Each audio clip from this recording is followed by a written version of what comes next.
All right, I'm seeing some folks jumping in on the attendee side. We'll just wait a minute or so, or maybe a few, and toward once we get toward our RSVP number.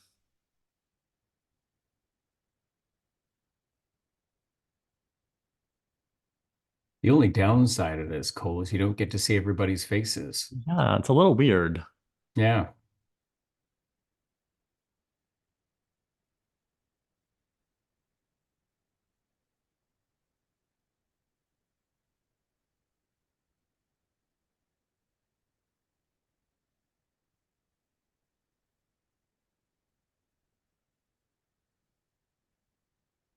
All right, in the sake of time, I'm gonna go ahead and get us moving. Hello, everyone. Good evening, and welcome to tonight's Jackson County Democrats Attorney General Candidate Forum for the May 2024 Democratic primary. I'm Cole Damon. I'm Secretary of the Jackson County Democrats, and I am moderating tonight's forum. We are recording tonight's forum, and the recording will be available on our party website, jcdemocrats.org, on the Candidates and Issues page.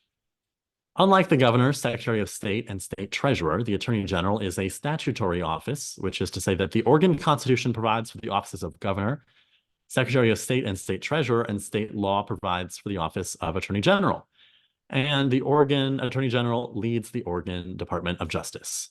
Tonight, joining us is State Representative Dan Rayfield, former Speaker of the Oregon House and partner at the law firm Nelson McNeil Rayfield. Representative Rayfield, would you please take a few minutes to introduce yourself? Yeah, well, and I think just noting this is a little bit of a different format, so I miss seeing people's faces, whether it be live or in a Zoom context.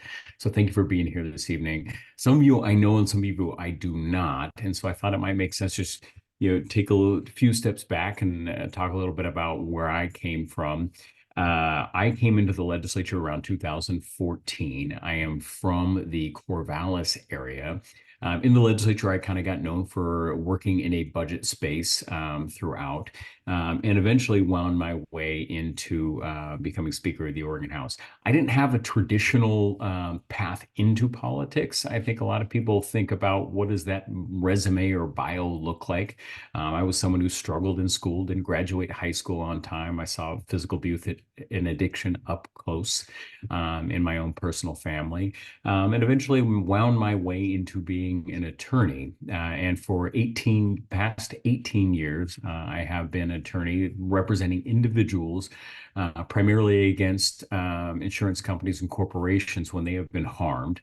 And then I found my way in the legislature. And in the legislature during the past 2 years, as Speaker of the Oregon House, we passed some of the most forward-thinking reforms when it comes to housing, and in one of the largest housing investments packages back to back in the Oregon House, as well as very forward-thinking legislation to protect a woman's right to choose access to abortion here in Oregon, one that is a model for all states. And now I'm running for Attorney General, and I truly believe that with the right leadership in the Attorney General's office, this office can be an indispensable partner when dealing with some of the biggest issues that we're facing in our communities. So I think you'll see a lot of the things that we will talk about, kind of three things, and I'll just kind of be real top line with them about what we're really interested in doing. And one of them is expanding the work on behalf of vulnerable Oregonians with our Civil Enforcement Division. This is expanding the work when we think about partnering with Bureau of Labor and Industries to attack wage theft, misclassification of workers. We think about child labor violations. It's 2024. You wouldn't think that there would still be child labor violations, but this is a thing that we're truly grappling with. On the other end of that, you think about predatory lending, you think about timeshare scams. We'll expand that work to really balance the playing field for all Oregonians. The second component of that really is how do you protect the values of Oregonians?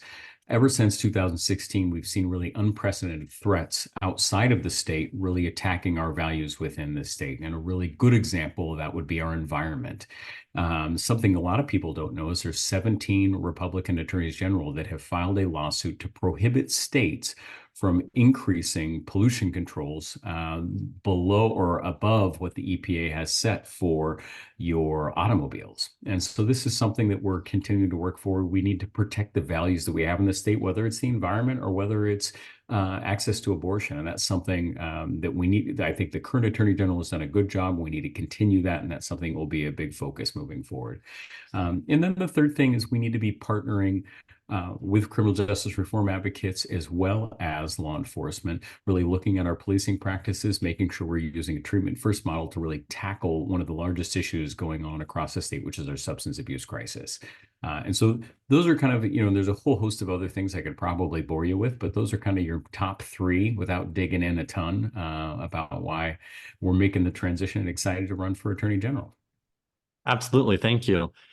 We have a number of prepared questions that were submitted in advance by attendees, and I also want everyone here tonight to know that you can submit questions through the Q&A feature, which is a little box on the bar at the lower end of the screen next to well, you'll find it somewhere. I'm not sure exactly where, but it's there, and feel free to put in any questions you have, and we'll get to them as time allows.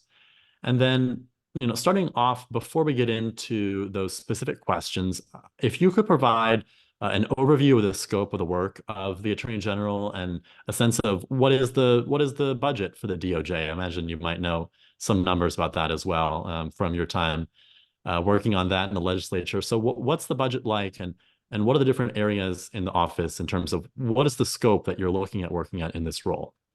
Yeah, I think it's a really good question. We go into a lot of forums or we be in a lot of spaces, and there's a lot of folks that, quite frankly, aren't aware of all the nuances of what the Department of Justice does. Now, I won't go into every little thing. Like, you don't want me to go into the minutia of the charitable, the management or of our charitable organizations here in the state, but I'll kind of hit the highlights as you think about it. First one I mentioned a little bit before is civil enforcement. Right. So think about this as like you are the attorney for all Oregonians. Right. So as we come out there, I want you to think about the one-on-one type of things that an attorney general might get involved in. So, and I mentioned the timeshare fraud. So they have these traveling, this is a real example. There are traveling groups that come in and out of communities and defraud individuals about trying to resell or get out of a timeshare. Those are real things where the Attorney General can come in and help with an individual. Again, $500 may not seem like a lot to some of us, but for those individuals who have lost $500 and it matters, it is one of the biggest things you have going on in your life. And that's an area where you can step in and make a direct impact on someone's life. Then there's bigger things as you think about representing Oregon and kind of this enforcement thing. So what I'd like you to think about is how some of the corporations have impacted the state and Oregonians. Think about the opioid lawsuits that were filed and settled here in this state and the ripple impact that has had into our communities. Think about the Monsanto case that settled for just over $700 million. You are the attorney for Oregonians and our values as you move forward in that space. And so I kind of categorize that in one area. The other thing is you are the attorney for the state as well, not just Oregonians. So when someone has a lawsuit against the state, you are the defense attorney for the state. You advise agencies as they go through their day-to-day activities. So should we, the nuances of a grant, you're approving contracts as they go through, say someone's purchasing property or doing a rental. Say an agency is providing space or they are going to rent out a given facility for their own uses. So think about that. You are the attorney for the state. You also have a lot of appellate work that is done within the state. So as all of the criminal convictions or the criminal work that gets done, generally that is done locally. So remember, think about your district attorneys are doing a lot of the local work. As those cases get appealed, the Department of Justice handles those appeals and they choose which ones to take, which ones to pursue. They also provide assistance to DAs, and it looks differently depending on the county that you're in. So if you're in a rural county, you might want more assistance, say in a murder case, right? And bring in some expertise from the DOJ. Here in Multnomah County, a little bit different. So there's a little bit of a nuance in how the DOJ interacts, and that's in their criminal justice division. And then there's a handful of what I would say, for an easy way to think about it, is where there may not necessarily be the resources or the cases might be a little bit more complex or nuanced, where the DOJ might come in and effectively move into those spaces. So think about internet crimes against children. That's something that we funded, and that's something that the DOJ would pursue. You can think about certain corruption cases. Those are things that the DOJ might investigate, and should that make sense under the circumstances. Those are types of things that where maybe a local and prosecution or investigation, maybe they don't have the resources, maybe it just doesn't make sense, maybe there's just a bunch of nuances to that. Alternatively, you can provide assistance. So that would be think about your criminal justice division. The other thing that you all might be familiar with is when a DA has not been appointed, the Department of Justice will stand in for that component as well.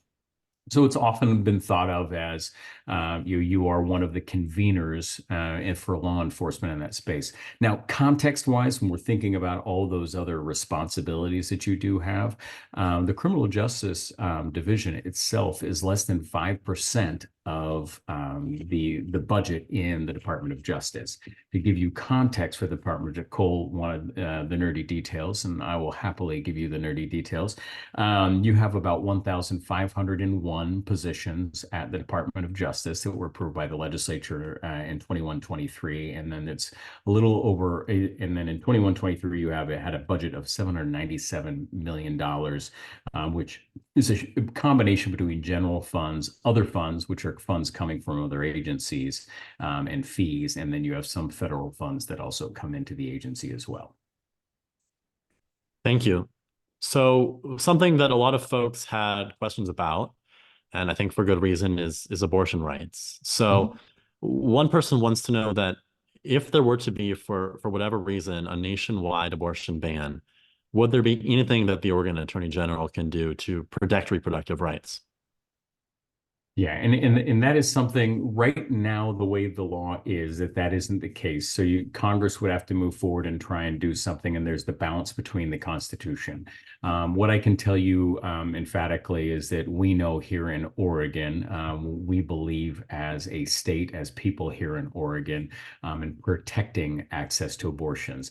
The first thing we did was to try and prevent anything like that from occurring. So when there was the reversal of Roe v. Wade, all of us really heard probably over and over again in the news, and they're correct, that really the states are how they're going to move forward. So we went forward and put those protections, even more protections in law in 2023, which is really a product of our office and the Speaker's office when I was there.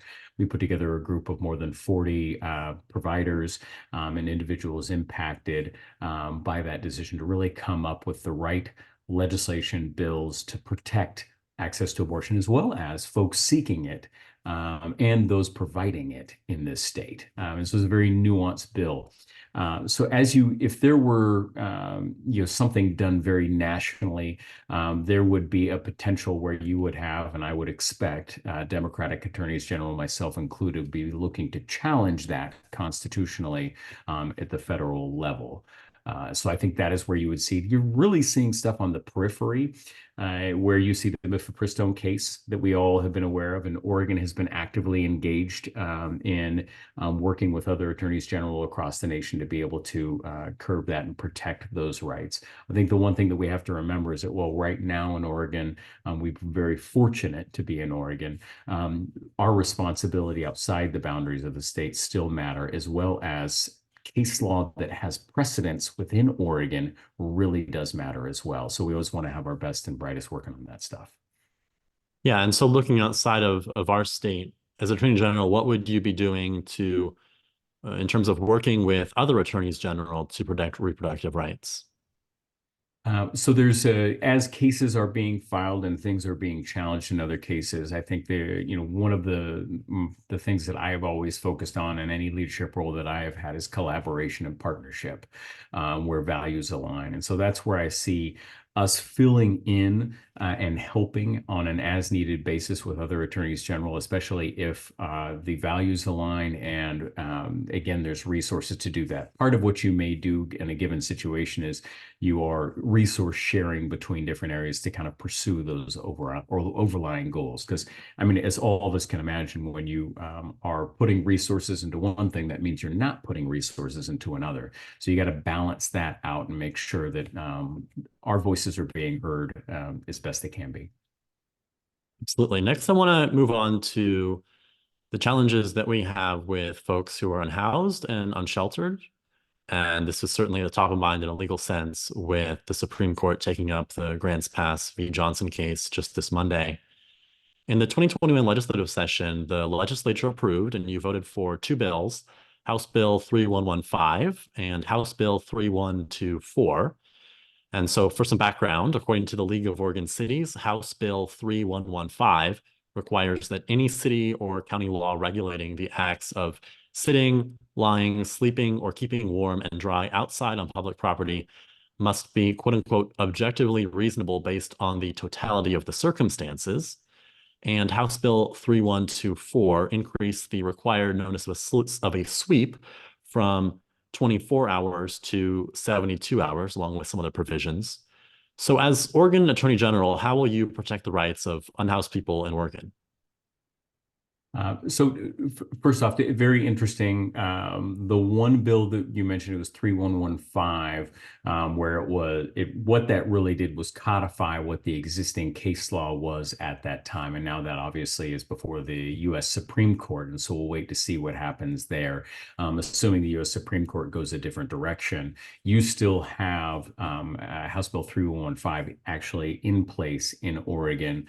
And if that does change, there's a very possibility that the future legislature might look at that and say, hey, do we need to modify for the existing? Do we like the current policy? And that will be an ongoing conversation, I assume, that would happen in the legislature upcoming forward. The Attorney General doesn't necessarily have, when you're thinking about enforcement or moving in that, it is not necessarily on the ground on a one-on-one basis where, say, for instance, we would be actively present to monitor whether something was a 24 or a 72-hour sweep. And if someone violated that, where would those complaints naturally go?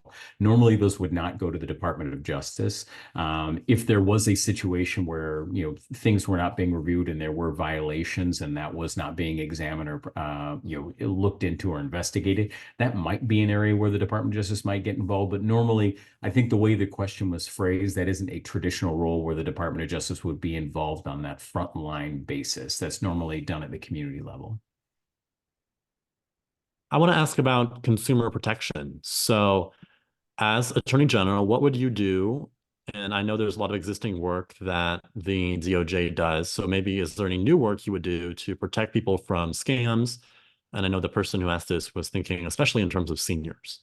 Mm-hmm. So really the way that I would like the Attorney General's office to be known, and I've mentioned this a little bit before, is the attorney for all Oregonians. So when you are in your community, and let's say it's a lemon car, or it could be a different type of scam, the one thing you think about to yourself is, hey, I should call the Attorney General's office. I think that nexus is really important. Now, that's great that we might be able to develop that feeling, but you also have to be able to have the resources at the Attorney General's office to then be able to help those individuals that are calling or be able to move them into a space that actually will help them. So one of the biggest things we want to do is the work that's being done right now is great. The problem is we don't have enough people doing that work. And some of the challenges you might see, and I'll just give you an example in the private practice, is someone, and this has happened in my office when I'm a practicing attorney, but also in the legislature. Someone might come in with a smaller claim. Let's say it's $1,000 of where they've been defrauded out of $1,000. Let's say it crosses state lines. They're not necessarily within the state. They're out of state actor. If I'm looking at, in most cases, that would be a pro bono case that I would be working on behalf. At the same time, you would also be giving a lot of additional resources to try and prosecute and pursue that claim. So sometimes the market and the way that it is done does not really allow us or individuals to be able to get the help that they need, which is why the Department of Justice is very important in those contexts, to be able to look at things from a criminal lens, but then also look at it from a civil lens as well, to be able to see what are the best avenues to move forward. But you have to have the resources. So that's why I talk about expanding the work, working with the legislature to talk about that vision. Where do we want to take the Department of Justice in 10, 20 years? And then getting the tools to be able to get there. Thank you. So moving on to the environment, a group called the Oregon Coalition for an Environmental Rights Amendment is working to propose an amendment to the Oregon Constitution that they say would, quote, protect everyone's right to a healthy environment and a stable climate. So would you support or do you support a constitutional amendment acknowledging the rights of Oregonians to a clean, safe, and just environment? Well, Cole, the way you phrased it right there was like just eating ice cream. It sounded wonderful, but I have no idea the. So what I can tell you, values wise, my heart is in alignment with that. I have learned after 9 years in the legislature, even if someone tells you it's going to be amazing, you should probably read it first before you just gush about definitely doing it. My gut is that based on the way you described it, that's something that would be right up my alley. I'd be very interested in and likely supportive of. I just haven't seen it in details.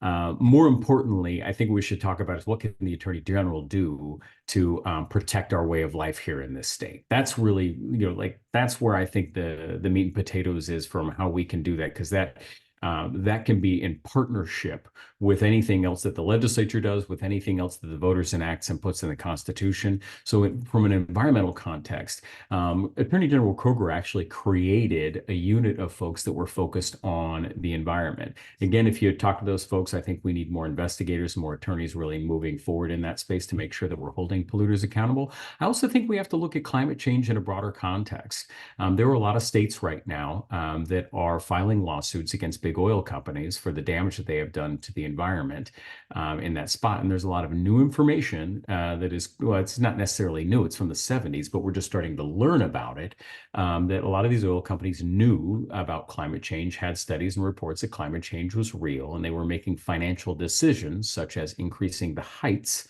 of their oil rigs as they were for monetary decisions, because they expected sea levels to rise. And then at the same time, hiring individuals to then go out and talk about how climate change we shouldn't worry about it, right? So there's some really interesting conversations. If you think about Oregon over the next 50 years, we are going to spend a lot of money as a state, as taxpayers, to mitigate the impacts of climate change. You think about our fisheries, think about water. I could go on and on in those contexts. And so those are the things that I think I'm really interested in learning and examining. From the top lines, it seems like these could be very, very interesting cases to pursue. I'd like to learn more as Attorney General once in the role to be able to determine what's the state's best approach, if there is one in those avenues. Absolutely. So someone brought a question about joint action with other state attorneys general. And the question is, what criteria would you use to decide whether to enter into joint action with other state attorneys general to bring suit over a federal law? And could you provide any examples of joint lawsuits with which you agree or disagree? So I think this is a great question. And this is such a wonky and in the weeds question, I think is wonderful. Most people are not thinking about that. I have a list of things that are just very administrative that I want to look in before you get into office. The one thing I would tell this group is before I became Speaker of the Oregon House, I had a handful, it was like 50 to 100 ideas of the things that I would love to do when I get into the office. Once you get into the office, you realize that a lot of these things have already been tried and they may not work, and there may be a reason why they're not happening. And then your other ideas are absolutely great, right? You might need to fine tune them in that space.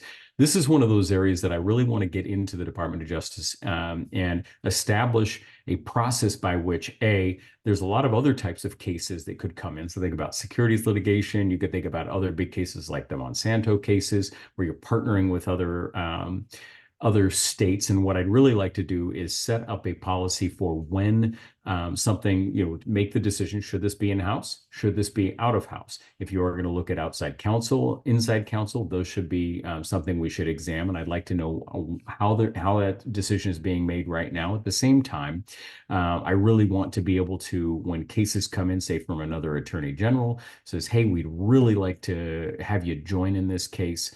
I am someone who, dots my I's and crosses my T's multiple times before I move forward in private practice. That's the same type of mentality that I would take moving forward. I think the integrity of the Department of Justice is paramount. So if we're just jumping on cases and we haven't really done our homework on the front end, I don't feel comfortable with that.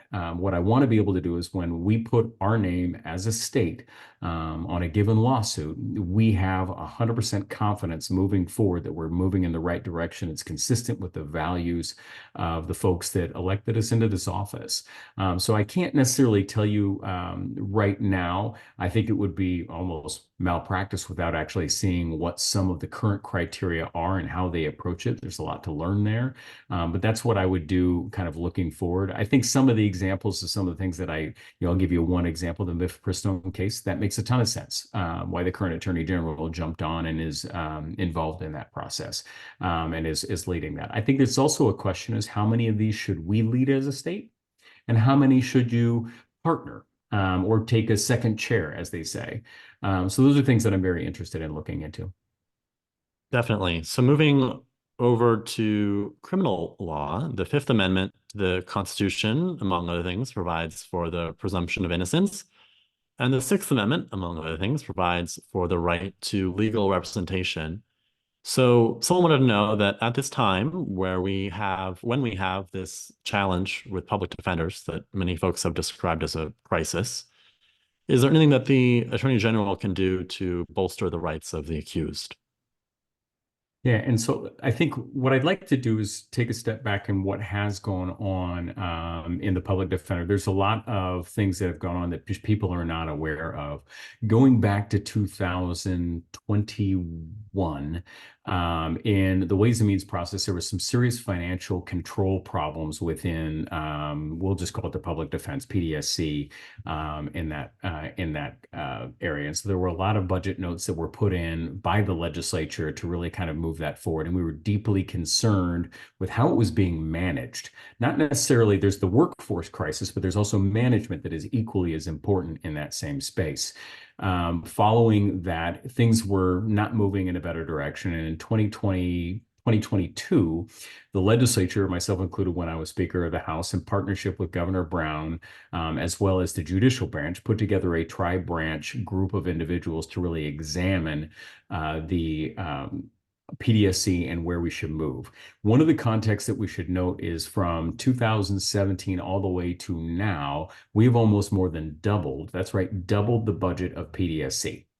And if you look at a per capita level, Oregon is one of the better funded public defenders across the nation, right? So we can't always say it is funding. There is definitely an issue of incentivizing and getting people into the pipeline, which is absolutely critical. But we're starting to move away from being able to just blame a lack of funding on what the outcomes are. There is some management issues that need to be looked at. And there was a suite of reforms that were done in 2023 that were moving down into communities, creating crisis plans, as well as moving PDSC out of the judicial branch, which is very important because there wasn't a lot of accountability in that model, and moving it to the executive branch under the control of the governor, also where the governor had for a period of time direct ability to fire and hire the director at PDSC. And in that obviously creates a little bit of tension between the board members who are supposed to govern that body, or the commissioners under that set of circumstances. So we've just did that in 2023. That is going to start to take hold. I think the next conversation really starts to take hold from a policy basis, walking into 2025 as we start reestablishing what our budgets are moving forward in that space. The Attorney General, and talking a little bit about that, the Attorney General's office is an executive branch. This is now within the governor's purview and her responsibility under that. So if the Attorney General is going to get involved in the PDSC, and I think there is a unique nexus to be able to come in and help be a voice and a facilitator in that, it really needs to be in partnership with the governor's office, because that agency is now under her purview and her control. And so it would be, you don't want to come in and start stepping on people's toes when they already have a vision in that space. So it's kind of a fine line to walk. Thank you. So we also have a question about you running in a Democratic primary, and someone would like to know how your values align with Oregon Democrats. And also more broadly speaking, Oregon is a politically diverse state. Mhm. So what will you do as Attorney General to work to serve everyone? Yeah. So the first question was, how do my values align with being a Democrat? And so I think the best thing you can do is like, you don't take my word for anything. If you go to our website, I think there's a lot of people that have supported or that do support our campaign that I think really are a testament to the values that we bring to the table. So you will see, when we talk about labor values and supporting working families, something I'm extremely proud of is I think we were the first statewide candidate to get AFL-CIO's endorsement this year. We have the Oregon League Conservation voters endorsement in that spot. One of the things I did in the legislature was create the first climate budget the state has ever seen as Speaker of the House. That was a thing that I'm very hopeful in the future continues, but we were able to do it during the 3 sessions I was there, and under my leadership, those are the first and only 3 sessions that has been done. When you think about gun violence prevention, something that people deeply care about, myself included, with a 12-year-old that is in middle school, we are a candidate with distinction from Moms Demand Action. We are also received an endorsement. I think it was just yesterday or the day before. It just came out from the Oregon Alliance for Gun Safety. At the same time, if you think about reproductive health care and something, our office led with that big work group to kind of pass, what I would say is very forward-thinking legislation on access to abortion. We have the Planned Parenthood endorsement, as well as I think we have, the past 4 governors, the current Attorney General's endorsement, both U.S. Senators' endorsements. So we've been working very hard. I think part of the reason that we've been able to garner the endorsements is because people who have been in the legislature have seen where our values are, and we're kind of a known commodity in that space with a lot of those issues. So I think there's that. And there was the second part to your question that I was talked too long and forgot the second part. Yes. So as Attorney General, how will you work to serve all the different people in the state that have all sorts of views and geographic locations? Yeah, and what I can say during my tenure as the Speaker of the Oregon House, that was something that was very front and foremost in the way that we chose to lead the Oregon House. During my first session, I negotiated with the Senate to get a $100 million rural investments infrastructure package that went to all 4 corners of the state. And what was unique and different in the way that we did that is we did not sit there and say, hey, I'm a Willamette Valley Democrat out of Corvallis, or I'm a Portland Democrat. Let's tell you what you need in your communities. We brought Republicans to the table as well as rural Democrats and said, you make the decisions on the investments you need to see in your communities to get the results. That had not been done before. When we looked at the governor's initial housing requests in 2023, one of the things that there were a lot of areas, including mine and our area, that were left out of the emergency orders. We added back in through legislation all of those areas to make sure that every corner of the state was covered when it comes to our housing crisis.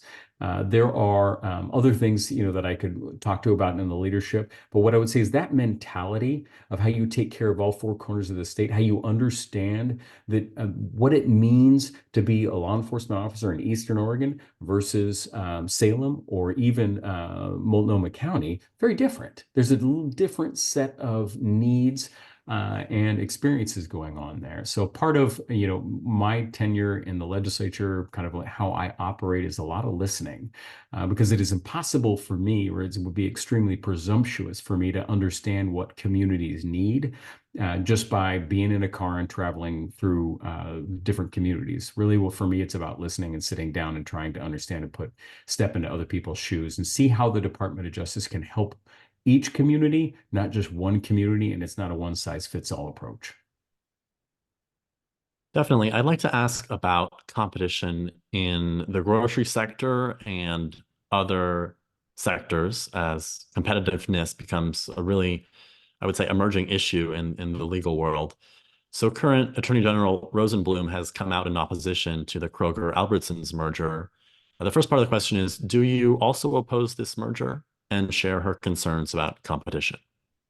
One of the things, first of all, let's talk about the values, behind antitrust, and how that impacts us as just day-to-day consumers walking through our communities and trying to purchase things. It is critically important that we enforce our antitrust laws.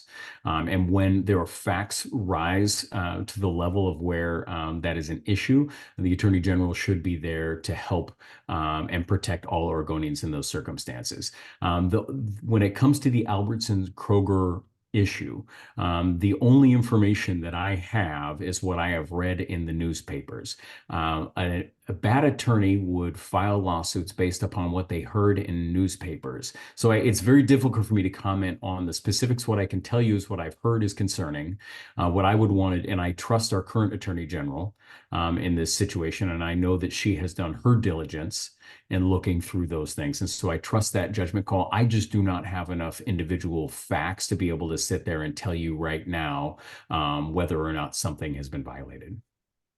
Yeah, definitely. I think that leads into the second part of the question, which is looking ahead to other future mergers, or perhaps even this one, if it's still a pending legal issue. If and when you take office, what criteria would you consider in determining if you should take a position? It's a position, but it's also taking action, right? And moving forward. So again, the law guides you. The values of this guide you as well, because when we talk about one of the underlying values, one of the biggest reasons that I am a Democrat, right, which is wealth inequality and working families, this is exactly one of the issues that falls under that, because the impact of not enforcing our antitrust laws can be extremely problematic and exponentially grow on each other. So that's the way we would approach it. We would look at it fact by fact, case by case, and when there are violations, we would pursue them. Definitely. Something you mentioned earlier is gun safety. And so I want to ask about Measure 114, which is currently not in effect. So the first part of the question is, if you could describe for folks who may not be aware, what are the next steps in this case? And what exactly is that? What exactly is it that is holding it up from going into effect? I'll just kind of restate the obvious. 114 voters passed that. It went into effect. Then there were lawsuits to say, hold on, do not implement right away. Part of the reason is like you say, take a pause. And then there is, let's determine the constitutionality of the various elements of the of the ballot measure. And there's multiple lawsuits in this. So just know that that is something that is not just in one location. And so in this space, what has gone on, the most recent thing that occurred was the state had asked the judge to allow us to implement now. And while they're going through the arguments and determinations, and the judge said, no, we're going to continue to prevent the law from going into place while we look at the merits of the lawsuit that have been filed. And so that's kind of your current status right now. So the Attorney General's office is representing the values of the measure moving forward, arguing that the measure passed by the voters should go into effect and is constitutional. And that's, again, I'm just going to oversimplify some things. When if I'm lucky enough and fortunate enough to serve as Oregon's next Attorney General, that is the same approach that we would take on behalf of all Oregonians. Yeah, and so then the next part of that, assuming that at some point in the future, Measure 114 would go into effect, I know there's been a lot of discussion about what statutory tweaks might be appropriate. Are there any that you have in mind that you would want to work with legislators on? So the first thing to note is we had examined already in the legislature, and actually Senator Przanski was someone that had been looking at this pretty intently. Representative Evans had also been looking at some of these things, and we were trying to figure out if and how it should be tweaked. And at the point, there wasn't necessarily a tremendous consensus on all of the different elements. What we did at the time is background checks were going to be critically important within the Oregon State Police. So we set aside, I believe it was $10 million, or maybe it might have been 4 or 5. I'd have to go back and look at my notes, in the emergency board of the legislature to be able to allocate should the courts say that the state can move forward with implementation.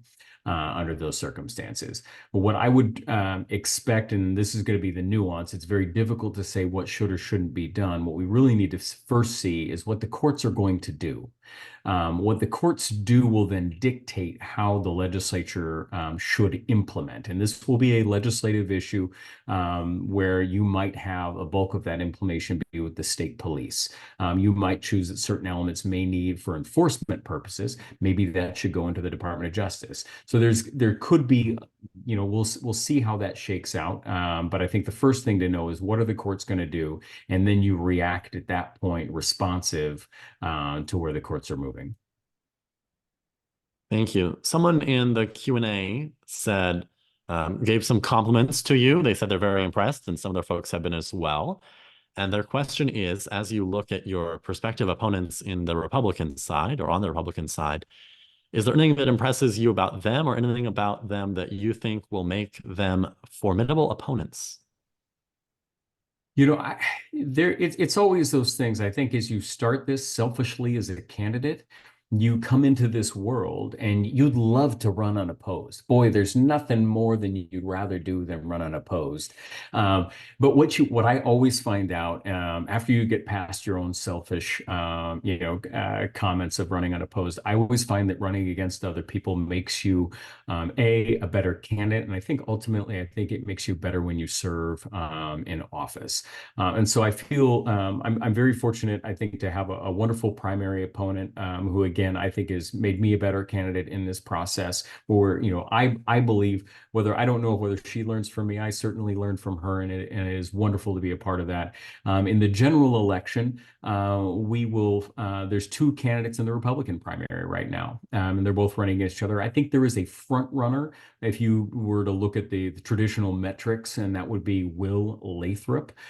He's another wonderful person. I think his value sets are obviously very different than mine. When it comes to some of these things, his vision for the Department of Justice, I don't think is as multifaceted, but to be honest with you, if you look at his background, he spent some time in district attorney's office and overseas really doing some laudable work.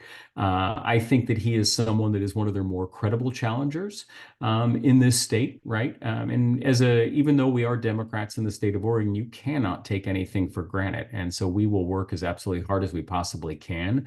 We will need everybody's help to get over the finish line, just like we needed all the help, whether it's the governor's office, Secretary of State, U.S. Senate.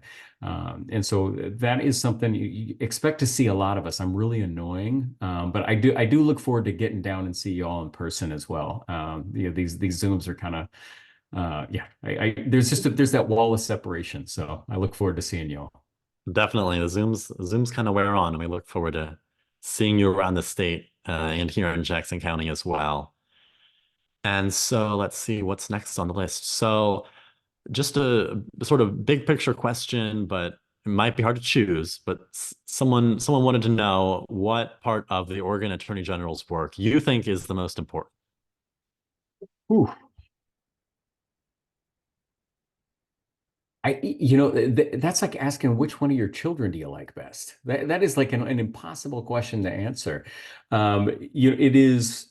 I think it depends on the time that you're living in and the issues that are present in our communities.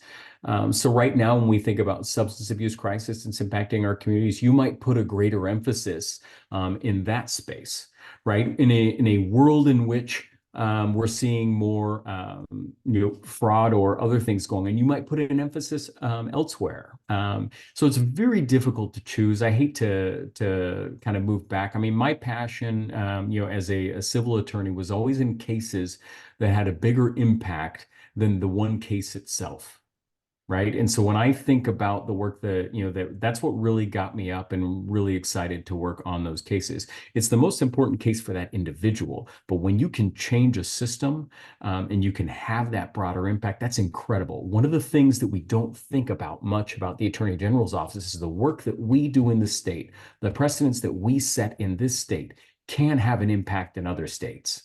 And so that's another really important thing to be thinking about as we're looking at who our attorney generals are, just not just in this state, but every state, because it does have an impact. So that's something I think is tremendously important, where it extends beyond our borders. But at the same time, it's tough to really walk away from the responsibility of the attorney general to help convene and solve some of the greatest challenges, whether it's how we do community corrections better to reduce recidivism, how we help youths get the services that they need before they even get into a criminal justice system. Like, I wouldn't be here today if I didn't have 4 or 5 chances in my life. So I think those are, I think we have to make sure that we have that focus as a state. Definitely. All right, I'm going to offer one more opportunity for anyone to submit questions in the Q&A before we wrap up, and also offer if you have anything else you'd like to share, anything we missed that it's important for folks to know. I know that we are under a month away from primary day and there's a lot happening, but if there's anything else you want to share, please do. No, I would just say I always appreciate these opportunities, and so thank you. These are I've done a lot of these things so far, and I'm not just saying this. These were the best questions I think that we've had, whether it was a news station, whether it was at an in-person forum. Very detailed, educated questions. I was a Jungle Cruise skipper for a while, and there was a joke at the very end. It's like, you were the best audience that I had, in the last 10 minutes, or something along those lines. I forget the punchline. I'll have to remember it. So, but I meant my comments genuinely. All right, I'm not seeing any more questions. So with that, oh, maybe there's one more. Oh, this is a great question that we can wrap up with, which is, what motivated you to decide to go to law school and become an attorney? So I spend a lot of my time telling people they shouldn't go to law school. So I'll put with that caveat, and I Cole. think you're not the only attorney who says that. Well, you really got to want to do it, right? There's got to be something broken inside of you that says, I want to be an attorney. I think for me, where I was kind of at a pivot point in my life, around, I think it was around 2021, where I was looking at either getting a master's in urban planning, which has its own genesis. I struggled in school. The person who kind of inspired me was a community college professor who was a geography professor, and I just really fell in love with geography, and he was leading me down, or had led me down, a path of urban planning. And the other one was being an attorney. And for over a long period of time, I tried to find, what was gonna provide value for me internally, in terms of like a long-term career. And you don't really know when you make that decision. You think that that's the right decision, being an attorney. And then after you get all that student loan debt, that you're like, I'm going to be paying this off for decades, then you question that decision. But as I sit here at 45, it was unquestionably the right, for me personally, for my personality, it was unquestionably the profession that provides meaning in life. And I don't think I would have chosen anything else. All right.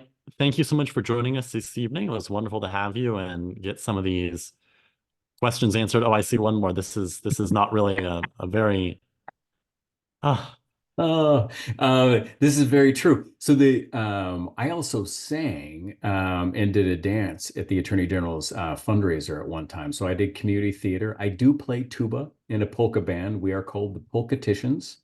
My father kind of organizes us. We play in the Starlight Band, so that I will always leave that open for all of you. If there's some event and you think that we really should be down there, is that sometimes we're challenging to get together, but I'm always open. So I don't think I can beat karate though. Yeah, I think that I've heard some great things about Ellen's karaoke skills. So Oh, I don't think karaoke. That's right. yeah, I don't think it's going to be any contest, but I think that Ellen might have a challenge trying to match your tuba skills. All right. Thank you so much. I appreciate it. And I think we're all appreciative of the opportunity to get to hear from you and answer our questions. So with that, good night, everyone, and thanks for joining us. Thanks, y'all. Thanks, Cole.